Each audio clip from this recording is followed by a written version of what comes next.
Ya llegó Tilín con su amigo el ETC. Entonces llegó el Pepe, ETC y Tilín. Time is something that is always there, something that has existed long before you and will still be existing long time after your departure.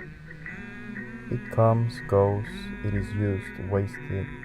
We are given limited time, yet we choose not to do anything with it. Some years ago, I did a self-analyzing essay about afterlife, titled My Greatest Fear.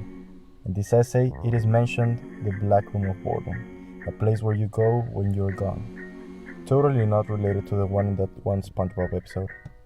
The essay questions what does it feel to have infinite time remaining, being alone with nothing to do, while having no control over it. One of my favorite experiments related to this topic has got to be the one done by YouTuber Michael Stevens, also known as Vsauce, who in one of the episodes of his series Mindfield entered an empty room for 3 days. He felt as if the time he was there was more than what it was supposed to be. This seems like a very long 3 days. This due to the lack of activities to entertain himself in this room, some sense of wanting to communicate with other people even if the response were just head nods.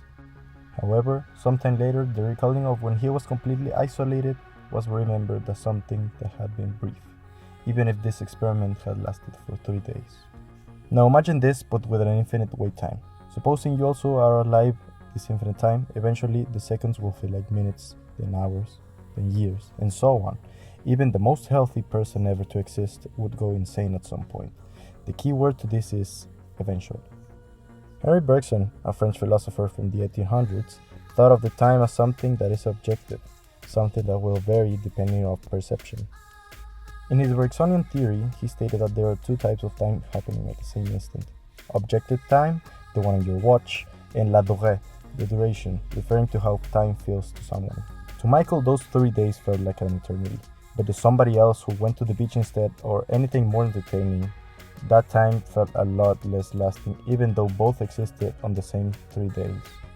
The lack of time gives it in some way its enjoyment. The thought of its scarcity makes people want to enjoy it more, and by it being entertaining, they feel better. And each had the same thought long before we were born. But how will we enjoy life if we are still bound to the limitations, such as that one fear of the afterlife? There's when he did his statement that people should be free from moral limitations, such as the one proposed by religion. So if God prevents us from having our own values, then he's dead. Then the answer for enjoyment of time is to do what you feel like. Doesn't need to be related to God. If one day you're just fed up with homework that prevents you from using your time in an enjoyable way, just don't do it. And destine that time to something more fulfilling. But as Jean-Paul Sartre said, we're condemned to be free. Really, once we're thrown into the world, we're responsible for what actions we make. So go on. Really, you're responsible how you manage your time. Will you make something out of the few you have left? Or nothing at all? Choose, because Not making a decision is a big decision. thanks for watching. Bye bye.